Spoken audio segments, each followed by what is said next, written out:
Nagpakitang gilas sa home court ang Gilas Pilipinas Women sa FIBA Under-18 Women's Asia Cup 2026 SIABA qualifiers. Kahit sureball na ang spot sa Women's Asia Cup, target pa rin nilang ipagpatuloy ang undefeated streak. Yan ang Agenda Weekend Report ni Sheila Salaysay.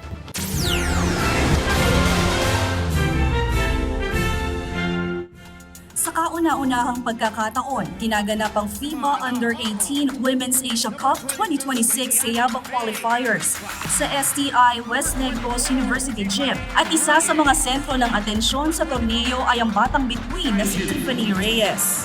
Sa edad na 15 at taas na 6'1", gumagawa na ng pangalan si Tiffany Reyes sa international basketball scene. Ang anak ng dating PBA player na si J.R. Reyes, unang nagsuot ng Gilas Pilipinas jersey sa 2024 FIBA Under-18 Women's Asia Cup at ngayon ay isa na sa mga pangunahing sandata ng Gilas Girls sa kanilang kampanya sa Bacolod City.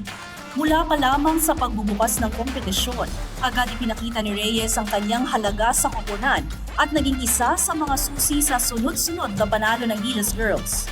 Dahil sa kanyang impresibong all-around performance, dalawang magkasunod na beses siyang kinilalang Best Player of the Game. Patunay ng kanyang malaking ambag sa undefeated run ng Pilipinas sa torneo. And I'm really proud of our hard work that we put in po, and I'm just so proud to be a part of this team, and I'm proud of my teammates putting the trust in one another, and I'm just really happy po. Hindi lamang si Reyes ang nagdadala para sa Gilas Girls. Nagpakitang gilas din ang anak ng PBA legend Ives Dignadice na si Sofia Dignadice at nag-ambag din si Lea Pinuela na kapwa kinilala bilang Best Player of the Game. Sa likod naman ng matagumpay na kampanya ng kupunan ay ang pamumuno ni newly appointed head coach Sandy Arespa-Conchaga. Well, I guess what's consistent among the girls is yung fearlessness nila, yung tapang nila.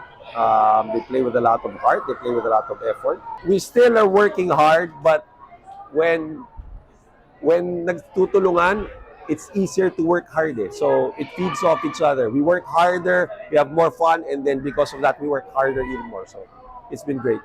Sigurado na ang pwesto ng Gilas Pilipinas Women's Under-18 sa FIBA Under-18 Women's Cup na gaganapin sa Malaysia ngayong Oktubre. Ngunit bago iyon, target muna ng kupunan na ipagpatuloy ang kanilang undefeated streak sa pagsagupa sa Indonesia ngayong gabi sa harap ng Bacolodnon basketball fans sa City of Smiles. Para sa Agenda Weekend, Sheila Salaysay, Billionaire News Channel.